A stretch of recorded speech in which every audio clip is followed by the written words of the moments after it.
તો એના પછી આવે છે આપણો સવાલ નંબર 21. તો સવાલ નંબર 21 કંઈક એવો આપેલો છે કે એક જથ્થો જ્યાં 144 બોલપેન ધરાવે છે તેમાંથી 20 ખામીયુક્ત છે અને બાકી પેન કેવી છે?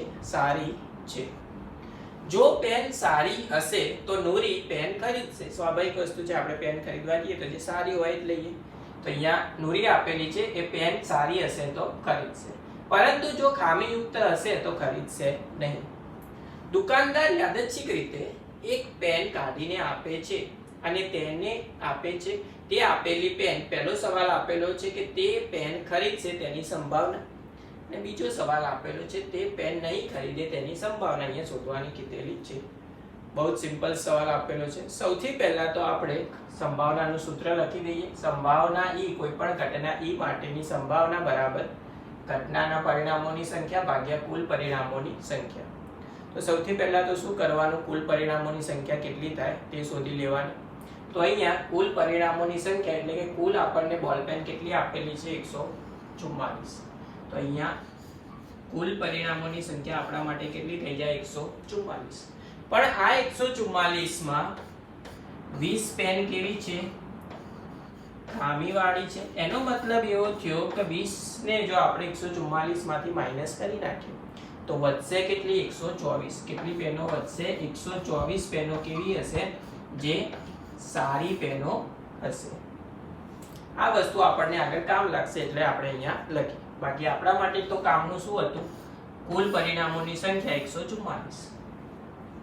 હવે જઈએ આપણા પહેલા સવાલ ઉપર. જો જોઈએ પહેલો સવાલ શું આપેલો છે, તો પહેલા સવાલની અંદર આપેલું છે કે નૂરી એ પેન ખરીદશે. હવે નૂરી પેન ખરીદશે એનો મતલબ એવો થયો કે પેન કેવી હશે? સારી હશે. હવે પેન સારી હશે, સો સંભાવના ઘટના એ માટે સારી પેન આપણા પાસે કેટલી છે? 124. તો અહીંયા પેન ખરીદશે તો ઘટનાની સંભાવના કેટલી થઈ ગઈ? 124. તો ઘટનાની સંભાવના 124 ભાગ્યા કુલ પરિણામોની સંખ્યા 144. હવે અહીંયા ભાગ ચલાવીશું.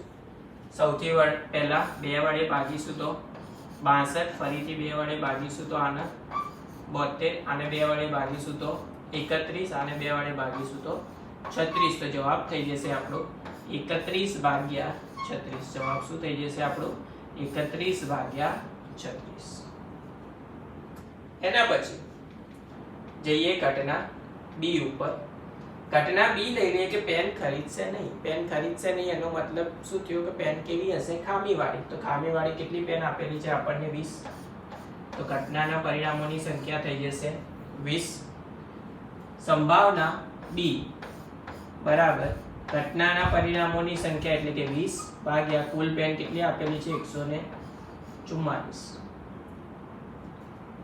આને આપણે 2 વડે ભાગીશું તો 10, આને 2 વડે ભાગીશું તો 72, ફરીથી આને 2 વડે ભાગીએ તો 5, આને 2 વડે ભાગીએ તો 36. તો જવાબ થઈ જશે આપણો 5 ભાગ્યા 36. જવાબ શું થઈ જશે આપણો? 5 ભાગ્યા 36, જે આપણને શોધવાનું કીધું હતું.